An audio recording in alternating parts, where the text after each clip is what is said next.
j'ai vu qu'il y avait beaucoup de podcasts qui étaient créés. Et en Israël, on va dire qu'il y a très peu de podcasts en français. Et j'ai décidé en fait de lancer mon propre podcast et de donner la parole en fait aux entrepreneurs, principalement dans le domaine de l'événementiel. Coup de pouce, découvrez le savoir-faire et les idées des entrepreneurs Olim. Nous avons souhaité mettre en valeur une jeune femme qui s'appelle Liana Cohen, qui vient du monde de l'événementiel et qui a profité, on va dire, de cette période du coronavirus où les choses sont un petit peu à l'arrêt, il faut bien le dire, surtout dans sa profession, pour donner libre cours à son imagination et booster les entrepreneurs grâce à des podcasts tout à fait particuliers. Alors, on va discuter avec elle de son projet, ça s'appelle le podcast s'appelle On the Gal, on le trouve sur Spotify notamment. Elle va nous expliquer tout de suite comment est née cette idée et comment tout ça se déroule pour elle. Liana Cohen, bonjour. Bonjour Cathy. Bienvenue. Alors on est ravis de vous accueillir. Donc vous vous êtes lancée, vous qui êtes du monde de l'événementiel, dans un podcast très, on va dire, très rafraîchissant et très intéressant, où vous donnez la part belle à des entrepreneurs. Alors en fait oui, c'est-à-dire que pendant le coronavirus, j'ai beaucoup en fait surfé. J'ai vu qu'il y avait beaucoup de podcasts qui étaient créés. Et en Israël, on va dire qu'il y a très peu de podcasts en français. Et j'ai décidé en fait de lancer mon propre podcast et de donner la parole en fait aux entrepreneurs, principalement dans le domaine de l'événementiel, afin qu'ils partagent vraiment leur parcours, leurs conseils et ce qu'ils ont pu rencontrer en fait sur leur chemin et surtout la situation dans laquelle ils sont aujourd'hui en fait avec le coronavirus.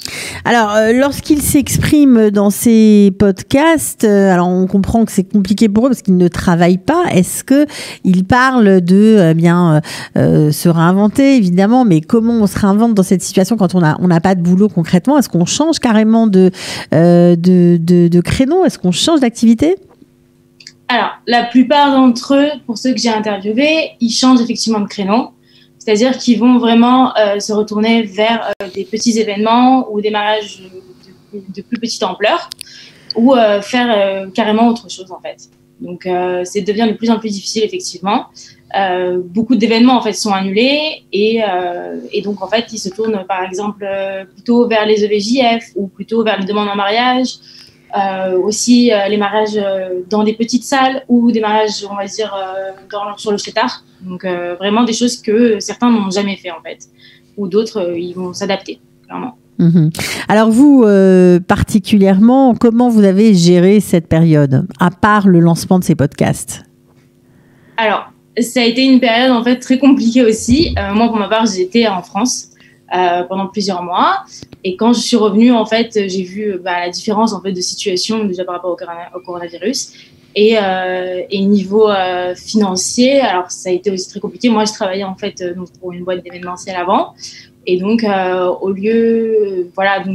j'ai cherché du travail de ce côté-là. Et voyant que c'était très difficile, donc j'ai décidé de me tourner vers autre chose. Alors, autre chose, c'est-à-dire ? Alors, principalement vers la production de ce podcast et j'essaye aussi de monter un autre projet en fait du côté événementiel, mais quelque chose qui serait des petits événements en fait vraiment sur le terrain, mais des choses qui seraient assez originales et qui ne seraient pas forcément quelque chose qu'on aurait vu particulièrement dans cette période ou généralement en fait. Alors j'en profite pour vous poser la question. Il y a beaucoup de familles, que ce soit pour des événements comme un mariage, une bar mitzvah ou autre, qui se demandent ok, on va pouvoir s'en sortir encore pendant les quelques beaux jours qui nous restent, mais dès que l'hiver va arriver, comment va-t-on faire? Alors je pense que ça va être un peu plus compliqué niveau hiver, puisque vu que les salles pour l'instant sont fermées. Alors après, il va falloir voir en fonction de ce que le gouvernement va décider par rapport aux salles. Effectivement, ça va être sûrement dans des endroits fermés et des keylotes qui seront beaucoup plus restreintes. Des 10 personnes, par exemple. Voilà, c'est ça, des 10-20 personnes. J'ai des amis qui considèrent que leur mariage sera à peu près de 20 à 30 personnes maximum, qui font par exemple dans des villotes. qui vont louer, qui vont vraiment faire soit tout eux-mêmes, soit ils vont faire appel donc justement à un event planner ou un wedding planner, parce que c'est vraiment l'objectif en fait, c'est se délester en fait de toute cette organisation et de ce stress, et surtout en cette période où on va dire les mariés ont encore plus en fait de stress que une période tout à fait normale où ils vont se marier déjà par exemple en 2019 où on n'avait pas de pandémie. Alors, pour revenir à votre podcast On de Galles, qu'est-ce que ça a apporté aux gens qui se sont prêtés au jeu et qui vous ont raconté, on va dire, leur transformation ou leur vie au quotidien en mode Corona? Et à vous, qu'est-ce que ça vous a apporté également? Alors, principalement, en fait, mon objectif, c'était de créer en fait une plateforme. C'est-à-dire que pour eux, de leur permettre en fait de parler de leur projet, de parler de leur activité et de faire en sorte qu'on connaisse un peu mieux en fait ce domaine. Parce que c'est un domaine qui est connu, mais de l'intérieur un peu moins.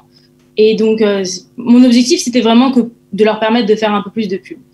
Et mon objectif à moi personnel, au-delà de ça, ça a été vraiment de pouvoir en fait de rencontrer, d'avoir des contacts et de rencontrer en fait différents types de personnes, différents types de métiers, et de comprendre en fait comment ça fonctionnait aussi de l'intérieur, même si je connaissais un peu.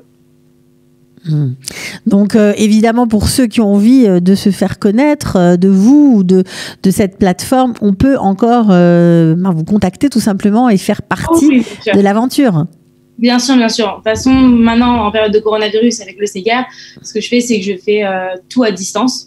Donc, on a une application pour ça et on fait les interviews à distance. Il n'y a aucun problème, on enregistre. Et justement, en fait, c'est un des aléas en fait, de la pandémie. Et je pense que ça donne encore plus de cachet au fait que le podcast peut continuer. Bon, écoutez, en tout cas, on trouvait cette initiative assez sympathique, voilà. Donc on espère que ça continuera. En tout cas, bravo à vous de ne pas vous laisser abattre et de voir les choses du bon côté, voilà, avec une bonne dose d'inspiration évidemment. Donc ça s'appelle On the Galles. On vous trouve sur Spotify, notamment. Merci beaucoup, Ilana, d'avoir accepté de nous répondre. Merci beaucoup. Et Batzlacha pour la suite. Merci vous aussi. Au revoir. Coup de pouce, découvrez le savoir-faire et les idées des entrepreneurs Olim.